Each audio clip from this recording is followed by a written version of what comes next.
Dumelang Batswana Kuchai. My name is Kamogelo Mahupela and I'm the Bifm Client Relations Officer. Today we're going to be analyzing and reviewing the budget speech. Please like, share and comment as we would like to hear your views and thoughts on the speech. Today I'm joined by my colleague, Mr. Mbaki Mudlovu, who is the fixed income analyst at Bifm. And please join us in analyzing and reviewing the budget speech. Mr. Mbaki, how are you? I'm all right, thank you. How are you? I'm all right. Now, in the minister's speech, she started off by taking us through the journey of NDP11 and how we did. And this is the last year of the NDP11. We are now entering a transition period. Now, I want you to touch on very briefly what the NDP11 is and what are some of the key achievements that we've seen over those years. Yeah, thanks for that question, Kama. One of the things that came out for me was as a success was the number of infrastructural projects that were actually carried out and completed, particularly with regards to water supply projects. We did see quite a lot of areas that previously did not have clean potable water being or consistent supply of water being addressed across the country. Anyway, through a presidential initiative, we did see the land board starting to issue or fast track the pace at which land is allocated to Botswana. We all know that previously you've had instances where people have applied for land and there's quite a huge backlog and people have had to wait for years, sometimes even going on decades without being allocated land. So this is particularly important to fast track. We did see the numbers coming out in excess of about 40,000 or so plots being issued, those numbers that came out in December 2022. So this is particularly important because it gives Botswana that sense of ownership. It also facilitates or sets the base for social and economic development. And, absolutely, yeah. One of the other things that came out positively, and obviously this wasn't previously planned for, was how meticulously the government dealt with COVID-19, the issue of COVID-19, the COVID-19 pandemic.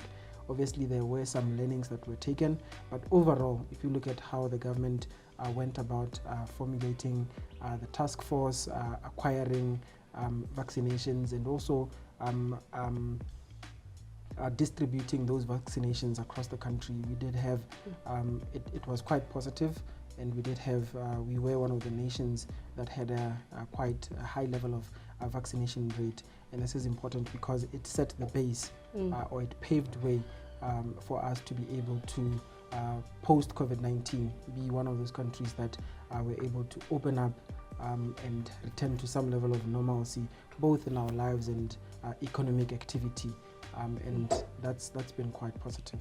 And what would you say, because I mean the minister did speak to the fact that the first half of the NDP11 we performed quite reasonably good, but the second half we sort of had a bit of a challenge there because we were met by the COVID-19 pandemic that you just spoke about. Also very from the beginning of last year, around February, there was that conflict between Ukraine and Russia that sort of came in as well. Could you kindly just speak to that and sort of speak to the challenges that we saw, especially in the second half of the NDP11? So one of the key challenges throughout the NDP period was the fact that we were not able to achieve the same level of growth that we set out to achieve throughout the NDP11. The average growth currently for the NDP11 throughout the period of the NDP11 is about 2.7%. This is versus the 4.2% that was actually projected. And I think another thing, if we're to speak about the challenges throughout the NDP11, is the big elephant in the room, unemployment, and more specifically youth unemployment. If you look at how unemployment has trended throughout the period, NDP11 was meant or at least expected to address some of the unemployment issues, but we did see unemployment actually rising throughout the period. We did, it started at about 17.6% in at the beginning of the NDP11 period, Yeah. and peaked at somewhere around 26%. It's coming down slowly, but it did rise throughout. Overall, it did rise throughout that period. So that's one of the key challenges that we realized, or that came through the period. And I think as a last one is the fact that if you look at again, obviously leading back to COVID-19 and the challenges it posed. If you look at it from the revenue side, because of the lockdowns and everything, diamond revenues went down drastically. Yeah. And at the same time, government needed to spend, obviously, for health and also to provide some level of social net for people that were affected mostly by the lockdowns that we saw. So we saw a period where revenue was coming down, but expenses were going up. And one of the key sources to fund that gap that the government looked at was obviously drawing down from our reserves, being the government investment account. And so throughout, one of the challenges that came out in that period as a result of that, and directly as a result of COVID-19, was the fact that we saw our reserves coming down quite significantly. I think in 2019, October 2019, our reserves were sitting comfortably at about, or the government investment account was sitting comfortably at about 28 billion. Fast-tracked that to 2019 and 2020, 2021, it came down to about 9 or so billion.